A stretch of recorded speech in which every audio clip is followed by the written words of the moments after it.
मंच पर उपस्थित श्रद्धेय संतद्वय श्रद्धेय श्री उमाकांत प्रबंधाचार्य जी महाराज, श्री बब्रुवान जी महाराज, कल्याण आश्रम के अखिल भारतीय अध्यक्ष आदरणीय रामचंद्र खराडी जी, माननीय प्रांत संचालक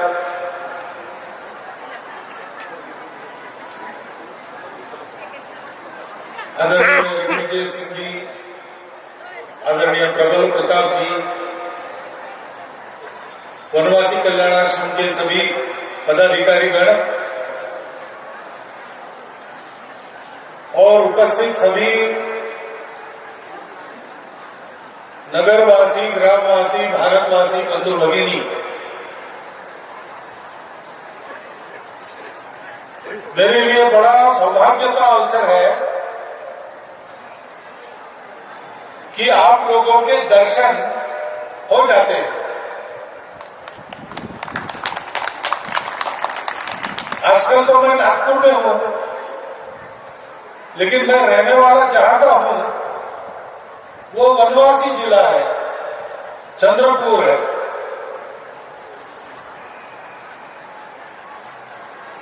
और बचपन में तो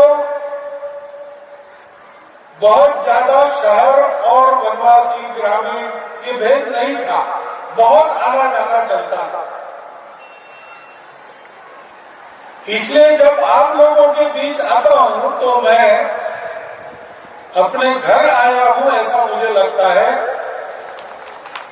बचपन के सुमधुर जीवन में फिर से आया हूं ऐसा लगता है। और संयोग की बात ऐसी है कि ये आने का जो योग बना वो कोई बहुत विचार करके तय नहीं हुआ, ऐसे ही तय हो गया। लेकिन जनजातीय गौरव दिवस, भगवान बिरसा का जन्मदिन और स्वर्गीय श्री दिलीप सिंह जी जुगदेव जी की प्रतिमा का अनावरण, ये दोनों बहुत जुड़ी हुई बातें या इस सहयोग में जुड़ गई। क्योंकि दिलीप सिंह जी को मैं भी जानता हूं, 4-5 बार मिला हूं, कार्यक्रमों में 2 बार उनके साथ रहा हूं। एक वीर प्रकृति के व्यक्ति, निर्भय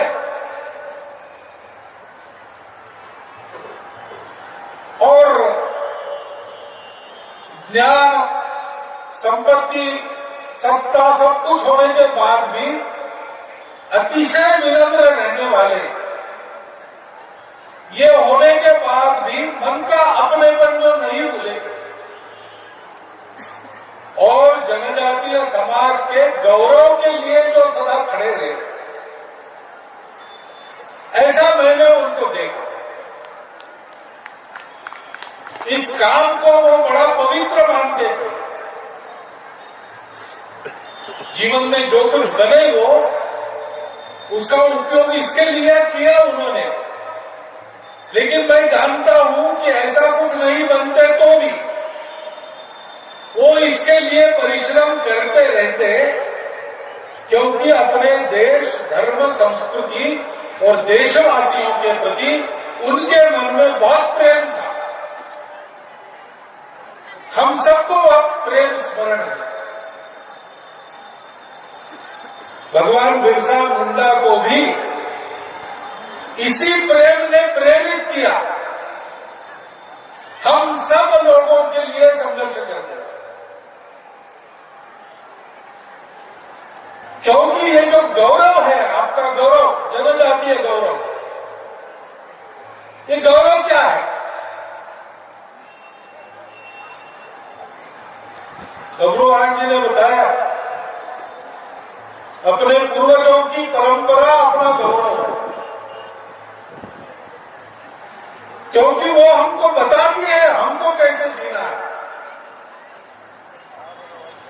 वो हमको एक विरासत देती है, वीरता की, पवित्रता की, आत्मीयता की।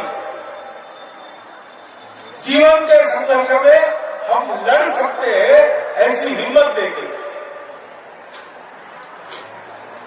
गौरव अपना स्वधर्म है और धर्म के मामले में तो जनजातीय गौरव ही भारत का धर्म गौरव है।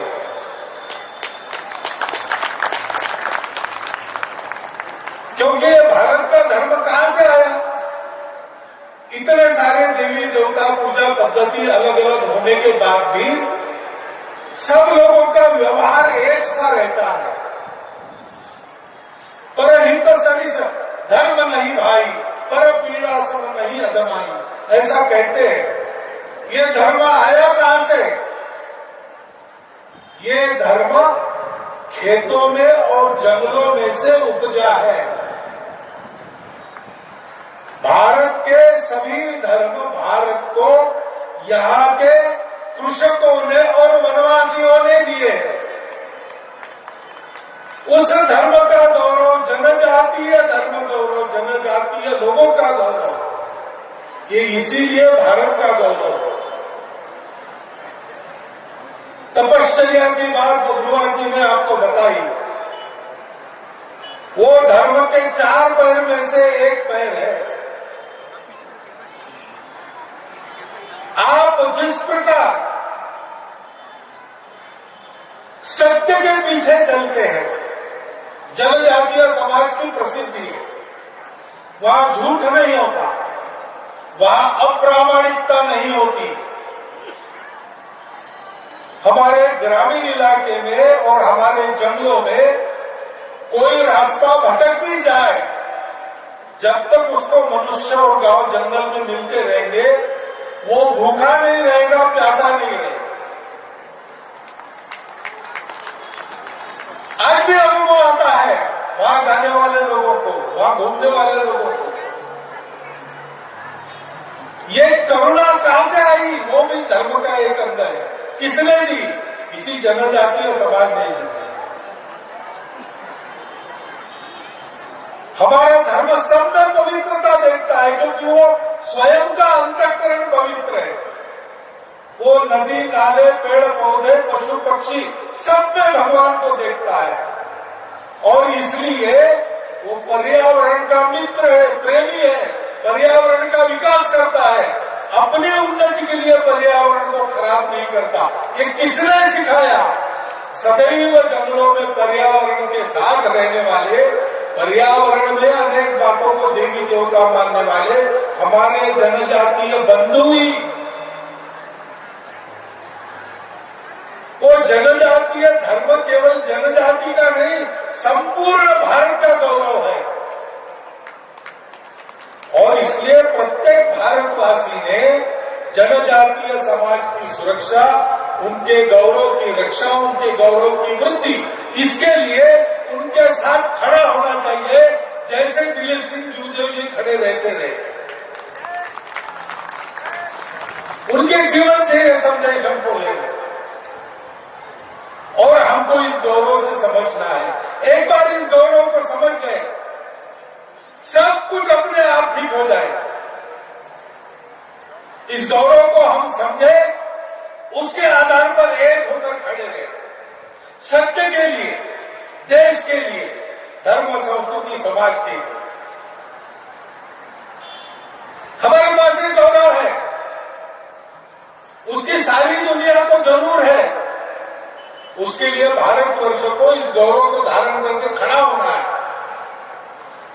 उस गौरव का परिचय हम करें, हम उसे न भूलें, हम अपने स्वभाव संस्कारों को न भूलें, हम अपने रीति रिवाजों को, अपने देवी देवताओं को, अपने पूर्वजों को, उनके पराक्रम को न भूलें,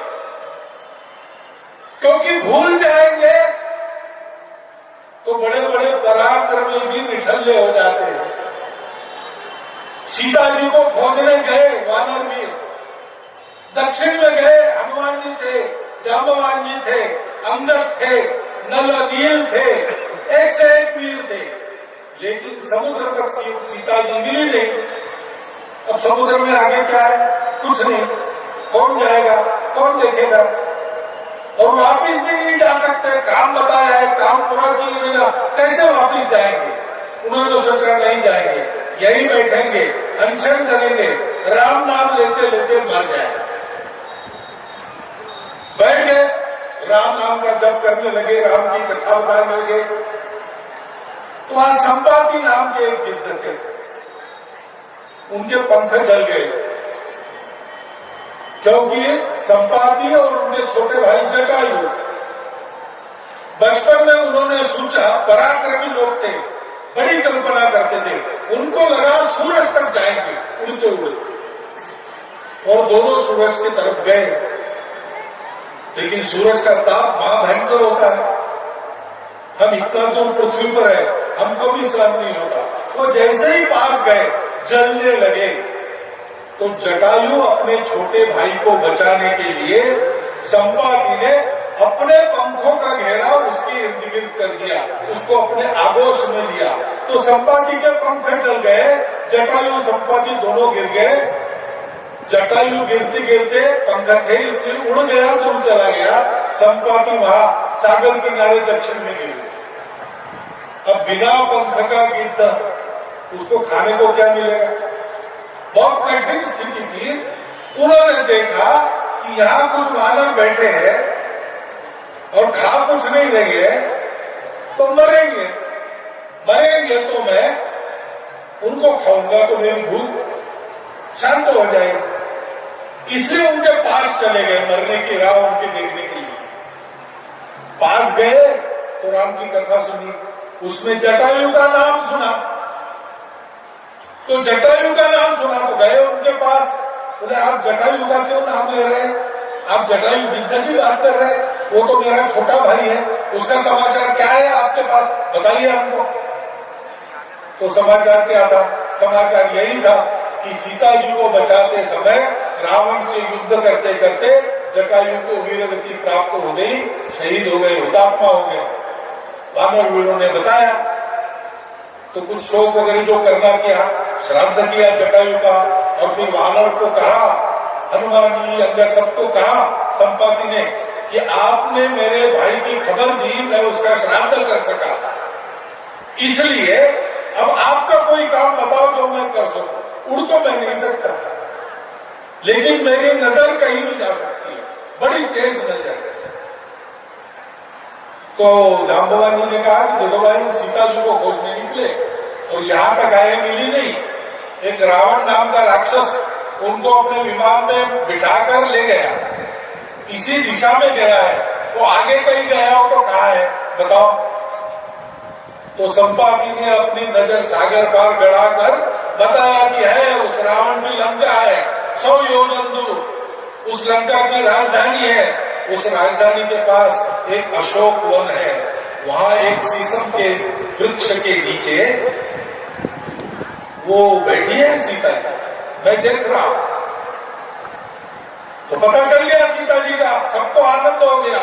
लेकिन अच्छे कार्यकर्ता कहीं सुनी तो विश्वास नहीं करते। उन्होंने कहा संपाति ने देखा, लेकिन हमने तो नहीं देखा, तो देखने जाना पड़ेगा 100 योजन, कौन जाएगा? अंदर ने कहा मैं जाता हूं, सबने कहा नहीं, तुम राजकुमार हो, राजा को आगे करके लड़ाई नहीं करते, लड़ने वाले आगे जाते हैं, राजा को पीछे, तो तुम नहीं जाओगे। जामवंत ने कहा मैं जा सकता था, लेकिन अब मैं बूढ़ा हो गया, मेरा विश्वास नहीं। नल ने कहा मैं जा सकता हूं, लेकिन फिर वापस आने की ताकत नहीं रही। नील ने कहा मैं जा सकता हूं, लेकिन बीच में एक फाट चाहिए। अब समुद्र में कहा फाट बना, तो सब लोग खोजने लगे हनुमान जी को। हनुमान जी मुंडी नीचे करके एक पेड़ के नीचे बैठे। तो जांबवान जी ने कहा भाई राम का काम है, तुम क्यों वैसे बैठो? हनुमान जी ने कहा मैं क्या कर सकता हूं, आप बहुत सीनियर लोग हो, सब एक से एक, आप नहीं कर सकते तो मैं क्या कर सकता हूं? तो जांबवान जी को ध्यान में आया कि ये तो अपने आप को भूल गया, इसको अपना गौरव पता नहीं। तो जांबवान जी ने हनुमान जी को उन्हीं की कथा सुनाई। कि कैसे तुम बचपन में ताकतवर थे,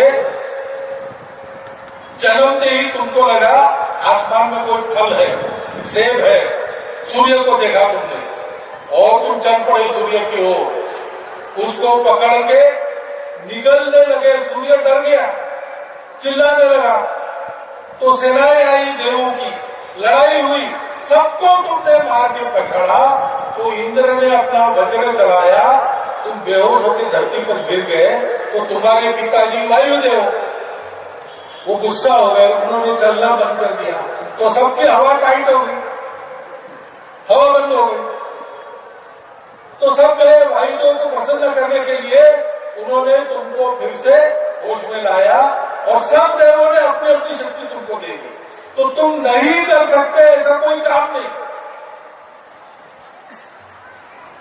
इस शक्ति के कारण थोड़ा उपद्रव करते थे, इसलिए ऋषियों ने तुमको कहा कि जब तक राम का काम नहीं आता तुम इसको भूल जाओ, इसलिए तुम बोल गए, अब राम का काम आया है, जागो। तो हनुमान जी को जब याद आया अपना गौरव, अपना परिचय, तो याद करने से ही पहाड़ जैसे बन गए और फिर एक ही छलांग में लंका में पहुंच गए। रास्ते में मैनाक को नीचे बिठा दिया, सुरमा के जबड़े में से निकल आए, सीता को मार दिया, लंकिनी को बांध दिया,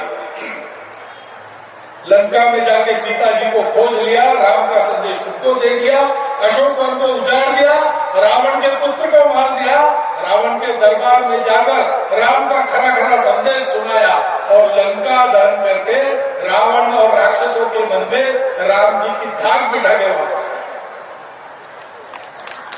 हमारा भी गौरव है और जनजातीय गौरव हमारे गौरव का मूल है। जनजातीय जीवन पद्धति हमारी भारतीय जीवन पद्धति का मूल है। जनजातीय सारे रीति रिवाज हमारे हरेक रीति रिवाजों के मूल है।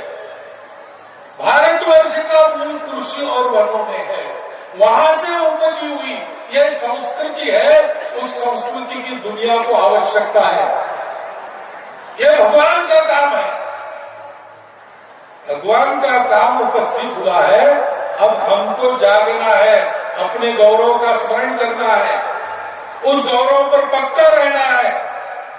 अपने देश, धर्म, संस्कृति, समाज, इसका गौरव मन में रखकर उन पर पक्का रखना है, पक्का रहना है। वो अपना मूल है, उससे कटना नहीं है। हमको हमारे भोलेपन का लाभ लेकर ठगने वाले दुनिया में भले ही होंगे, लेकिन हम मजबूत है तो क्या बात। एक खरगोश था जंगल में, सो रहा था साग के पेड़ के नीचे। दोपहर की बात, पास में एक ताड़ का पेड़ था, तो ताड़ का पेड़, उसके पत्ते सूखे होते, खड़कते नीचे जाके, आवाज होती है, ऐसा एक सूखा पत्ता खड़का, आवाज हो गई, खरगोश हड़बड़ा के जागा, डर से भागा, झुरमुट में छुप के देखता तो क्या हुआ, एक पत्ता चढ़ा। उसको बड़ी दया हुई, ग्लानि भी हुई। उसने भगवान को कहा, भगवान क्या तुमने मुझे बताया, इतना छोटा नाजुक बनाया, सूखा पत्ता खड़का तो भी मेरी नींद उखड़ जाती है। अरे कम से कम मुझे हाथी जैसा मोटा तो बनाता, मैं किसी को नहीं डरता। तो भगवान सबकी सुनता है, उसकी भी सुन रहा था। भगवान ने कह दिया तथास्तु, तो बन गया हाथी जितना मोटा, बड़ा आनंद हो गया। अब किसी को डरने की आवश्यकता नहीं, चलो नहा लेंगे। गया पोखर के, पोखर के तीर पर मेंढक थे, उन्होंने देखा ये कौन सा नया है भाई, दिखता तो खरगोश जैसा लेकिन है तो हाथी जितना। वो भागने लगे तो उसने पुकारा, रे डरो मत, डरो मत, मैं वही खरगोश रोज वाला, मैं हाथी जितना बन गया हूं, तुमको कुछ नहीं करूंगा। उनका अच्छा, लेकिन तुम हमको कुछ नहीं करेंगे, लेकिन पानी में मत जाओ, वहां एक मगरमच्छ है, वो पानी में तो हाथी को भी भारी है, तो तुमको खा लेगा। तो डर के मारे वापस आए उल्टे पैर, अपनी जगह जाकर रोने लगा, भगवान क्या फायदा इतना बड़ा शरीर दिया, वो मगरमच्छ कम से कम उसकी जैसी ताकत और काटे तो देता, भगवान ने फिर कहा तथास्तु, मोटी मोटी खाल उस पर काटे, आगे ताकत भी आ गई, उसको लगा चलो अच्छा हो गया, अब किसी से डरने की जरूरत नहीं। बाहर आया तो शेर की गर्जना सुनाई दी, शेर की आवाज सुनाई दी, स्वभाव से तो खरगोशी था, दुबक गया, फिर से रोने लगा, हे भगवान कम से कम उसके जैसी आवाज तो देता, किसी का आवाज से डरने की। भगवान ने तथास्तु कह दिया, आवाज भी आ गई शेर जैसी। फिर निकला तो देखा कि जंगल के सारे जानवर भाग रहे, हिरण भाग रहे, सियार भाग रहे, बंदर भाग रहे। अरे क्यों भाग रहे हो, कहाँ जा रहे हो? तो बचना है तो तुम भी भागो, हाथियों का झुंड आ रहा है, रास्ते में जो कुछ है उससे रोक रहा है, बच नहीं पाओगे, बीच में आ जाओगे। फिर भागने लगा, छूट गया, फिर रोने लगा, भगवान ये क्या मजाक कर रहा है, मुझे हमेशा कुछ देता है और मेरा डर नहीं जाता। तो भगवान ने उसको कहा कि अरे ये सब बड़ा आकार और कांटे गर्जना, इसकी आवश्यकता क्या है? तुम्हारे खरगोश जैसे शरीर में ही एक स्वगौरव से भरा, स्वाभिमान से युक्त, बलशाली, निर्भय दिल मांग लेते, हृदय मांग लेते, तो तुमको डरने की जरूरत ही नहीं है। हम लोगों को भी इसको नहीं सोचना है हम क्या है कैसे, हम जो भी है सारी दुनिया को भारी है, क्योंकि हमारे पास अपना गौरव है, अपना धर्म है, अपना स्वाभिमान है, और दिलीप सिंह जी जैसी निर्भयता भी हमारे पास है। दिलीप सिंह जी और बिरसा मुंडा जैसे आदर्श हमारे पास है, उन्होंने हमको बताया है जीना कैसे, हम वैसा जिएंगे और अपना स्थान दुनिया में प्राप्त कर लेंगे। मुझे लगता है कि मुझे ये जो सहयोग मिला है, मैंने भाषण तो आपको दिया, लेकिन ये केवल आपके लिए नहीं है, ये मेरे लिए भी है। मैंने इतनी बड़ी संख्या में अपनी पारंपरिक वेशभूषा में, अपने पारंपरिक नृत्य करते हुए आपको देखा।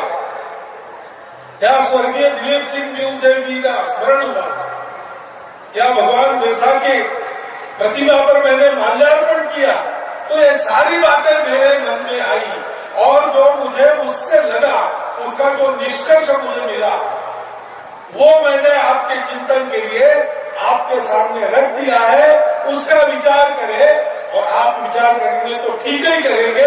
उस विचार के अनुसार अपने लोगों के साथ, अपने नेताओं के पीछे, अपने धर्म, संस्कृति, समाज और अपने देश के लिए हम सब लोग स्वाभिमानी, निर्भय होकर चलते रहे, इतना एक अनुरोध आपके सामने रखता हूं, और आपको फिर से कृतज्ञतापूर्वक नमस्कार करके मेरे 4 शब्द समाप्त करता हूं।